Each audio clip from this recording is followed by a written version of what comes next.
नमस्कार, स्वागत आहे तुमचं माझ्या या यूट्यूब चॅनेलमध्ये।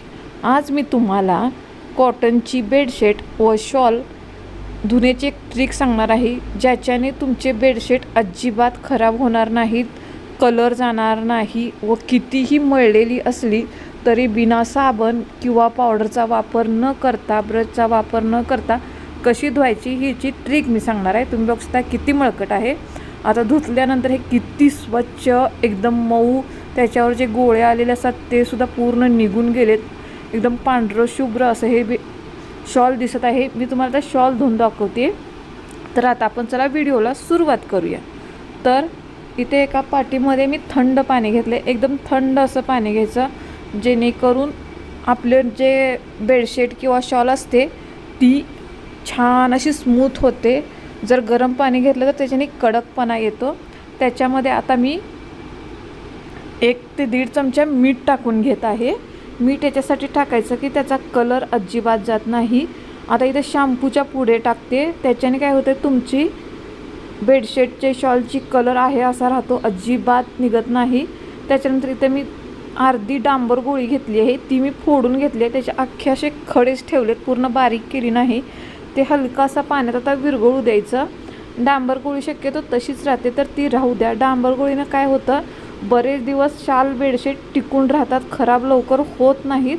आता आपण जी शॉल धुवायला काढल्या तुम्ही बघू शकता किती अशी काळी पडली आहे, त्याच्यावरती थोडेसे डाग पण आहेत। आता आपण जे तयार केलेलं पाणी आहे त्याच्यात त्याला कमीत कमी 20 मिनिट भिजत घालणार आहे। छान असे पूर्ण पाण्यात भिजले पाहिजे, अशा प्रकारे ही भिजवून ठेवायची। आता याला 20 मिनिटं मी छान अशी भिजत घालणार आहे। ही ट्रिक वापरून तरी बघा, तुमची शाल बेडशीट खूप दिवस चांगले राहतील। त्याच्यात काहीही म्हणजे ते कलर जाणार नाही, आकसणार नाहीत। अशा प्रकारे आता आपण याला छान असं भिजत घालून ठेवूया। तुम्ही बघू शकता पूर्णपणे भिजलं गेलं आहे। आता 20 मिनिटं मी याला असंच ठेवून देते। आपण याच्यात कोणतीही पावडर वापरली नाही, फक्त शॅम्पूचा वापर करून हे भिजत घातलं आहे। आता 20 मिनिट झाले, तुम्ही बघू शकता याचा पाण्याचा कलरही बदलला आहे, फेस पूर्णपणे जिरला गेला आहे। आपल्या शालची कलर देखील तुम्ही बघू शकता हलकासा असा पांढरा झाला आहे। आपण ब्रशचा तर वापर अजिबात करणार नाही, फक्त असं दगडावरती याला घासणार आहे। दोन्ही हाताने असं फक्त हलकासा आपटून घ्यायचं व पिळून घ्यायचं, हलकासा आपटून घ्यायचं, पिळून घ्यायचं। ब्रशचा जर वापर केला तर काय होतं आहे, त्याचे धागे सैल होतात व ते लवकर खराब होतं आणि बेडशीटचा कलर जाऊ शकतो। त्याच्यामुळे मी आता अशा प्रकारे हे शॉल धुवून घेते। तुम्ही बघू शकता यातील फेस निघून चालला आहे, मळ निघून चालला आहे। मी तर साबणचा देखील वापर केला नाही। आता मी स्वच्छ पाण्याने याला 2-3 वेळा पिळून घेते। आपलं एकदम पांढरसुर अशी शाल निघाली आहे, मात्र याच्यातील सगळा शॅम्पू हा निघून गेला पाहिजे। डांबर गोळीचा वास हा आपण जोपर्यंत वापरतोय तोपर्यंत ह्याच्यात येतो, त्याच्याने काय होते तुमची शाल लवकर खराब होत नाही। शाल असो बेडशीट असो, बेडशीटचे तर कलर शेवटपर्यंत आहे असा राहतो। तुम्ही आता बघू शकता अजून थोडासा फेस याला येतच आहे।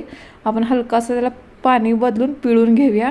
पूर्ण घट्ट असं पिळायचं पण नाही, थोडंसं त्याच्यात पाणी राहिलं पाहिजे, नाहीतर काय होतं त्याला असे चीर पडतेत बेडशीटला, शालीला, त्यामुळे थोडंसं पाणी राहू द्यायचं।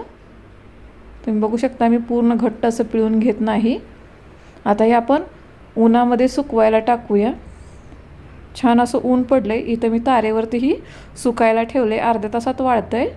आता तुम्ही बघू शकता हे छान असं वाळलं गेले, एकदम पांढरी शुभ्र अशी ही आपली शाल निघाली आहे। तुम्हाला जर ही ट्रिक आवडली असेल तर माझ्या चॅनेलला लाईक करा, शेअर करा, सबस्क्राईब करा।